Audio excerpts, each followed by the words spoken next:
Respiraram? Tomaram uma água? Bom, então vou lembrar 2 mantras novos que a gente precisa colocar agora num post-it do lado da cama. No método 1, que é o método simples, se uma das etapas for lenta, a taxa resultante será igual à taxa dessa etapa lenta. No nosso método 2, define-se um estado de pseudo-equilíbrio quando a taxa resultante da espécie intermediária é nula. Professora, que mantra é esse? Você não está entendendo nada. Repete, repete, repete, que uma hora você vai entender. Vamos fazer um exemplo? Vamos fazer um exemplo? Vamos supor essa reação aqui. A reação do NO com H2, 2 de cada, né, são consumidos para formar o N2 mais 2 águas. É observado experimentalmente que a taxa global é essa daqui, K vezes a concentração de NO ao quadrado vezes a concentração do hidrogênio elevado a 1. Isso quer dizer que é uma reação não elementar. Então, foi estudado o mecanismo dessa reação. Bom, então vamos ver como cada um dos mecanismos propõe para a gente o desenvolvimento dessa equação, dessa reação. Nós temos aqui o método 1, que é o método simples, que seria aquele nosso primeiro método, que ele vai considerar um mecanismo simples de reação. O que ele vai considerar? Ele sabe que a velocidade ela precisa ser a ordem 2 para o NO e a ordem 1 para o H2. Então, ele vai propor como uma reação nessa consideração, que seria elementar, nessa consideração, vai ser minha etapa lenta. E reagindo a esses dois, o que vai acontecer? Vai formar o N2, água oxigenada. Apareceu um componente aqui que não faz parte da minha equação, da minha reação. Então, eu preciso fazer esse reagente sair daqui, porque ele não pode fazer parte da minha reação global. Então, eu vou reagir ele com H2 para ele formar as duas águas. Se vocês somarem isso aqui, ó, vai dar exatamente a nossa equação principal, que é o 2NO mais 2H2, produzindo N2 mais água. Duas águas. Bom, então é proposto um mecanismo que eu tenha uma reação elementar, onde eu vou ter a ordem da reação observada. E como essa será a minha etapa determinante, eu tenho a velocidade escrita a partir desse mecanismo. Esse é mais simples. E nesse caso aqui, ó, ele é bem mais complexo.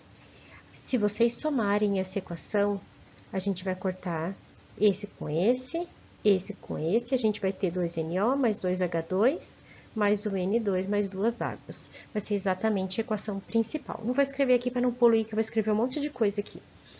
Mas esse mecanismo é mais complexo. Ele propõe uma reação reversível, propõe um outro componente, e ele viu que esta reação aqui é a nossa etapa lenta. E ele propôs isso como a partir do estudo da cinética, das energias de ativação, dos ΔH. Então, ele determinou que essa é a nossa etapa determinante e a nossa velocidade da reação vai ser essa daqui. Gente, apareceu um componente aqui que não faz parte da minha equação global, olha aqui. Então, eu preciso tirar ele daí. Como que eu vou fazer isso? Eu vou escrever a sua velocidade e igualar a zero. Todos os componentes que não fazem parte da minha reação global, eu posso considerar como intermediários, que são aqueles que eu posso escrever a velocidade igual a zero. Nesse nosso caso, somente o N2O2 que apareceu, então eu vou escrever a velocidade para ele. Preciso escrever uma velocidade para cada lugar que ele aparece. Então, vamos ver. Nessa nossa primeira equação, ele aparece duas vezes. Uma vez como produto, onde a gente tem o K3, e uma vez como reagente, que a gente tem a constante K4. Então, vamos escrever a formação aqui. A primeira reação, que eu vou chamar de R1 direta, ele é um produto. Agora, como ele é um produto, ele é formado, ele vai ter o sinal positivo. Então, a sua velocidade vai ser K3 vezes NO ao quadrado, porque é uma reação elementar. Professora, que doida, você está falando da concentração do N2O2, o que está fazendo com o NO aí?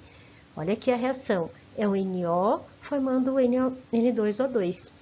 Então, quem que é o reagente? É o NO, e a velocidade é sempre escrita em função do reagente, lembra? Agora a gente vai ver a volta. Na volta, o N2O2 é o reagente. Então, na minha reação 1 reversa, ele é um reagente, então ele é negativo, porque ele vai ser consumido. Vai ser K4, concentração de NO. Errei aqui, de N2O2 elevado a 1, porque é uma reação elementar e o coeficiente estequiométrico é 1. Ele aparece aqui embaixo também, ó. E aqui ele é reagente. E o K dessa reação é o K5. Então, a reação 2 é uma reação irreversível direta, é negativo porque ele é reagente, e vai ser K5, concentração de N2O2, vezes concentração de H2. Cada um elevado a 1, porque os coeficientes estequiométricos são 1, e as reações intermediárias são elementares. Feito tudo isso, eu vou somar tudo e vou igualar a zero, porque eu estou considerando um pseudo-equilíbrio, porque ele é um intermediário. Professora do céu, para que isso? Porque eu vou isolar a concentração do N2O2. E por que eu vou fazer isso? Para substituir aqui nessa equação e tirar ele dali. Lembra que ele não faz parte dessa reação. Substituindo, eu tenho esta equação. Se vocês verificarem, ele é um pouquinho diferente dessa que a gente tinha visto da observada. Por quê? Porque essa concentração aqui, K5 vezes o H2, ele acaba sendo muito pequeno, né? É um valor muito pequeno em relação ao demais e ele pode ser desprezado. Então, a gente teria um K observado aparente em relação aos Ks propostos no mecanismo. Então, a gente chama esse de K aparente porque ele seria uma combinação de Ks.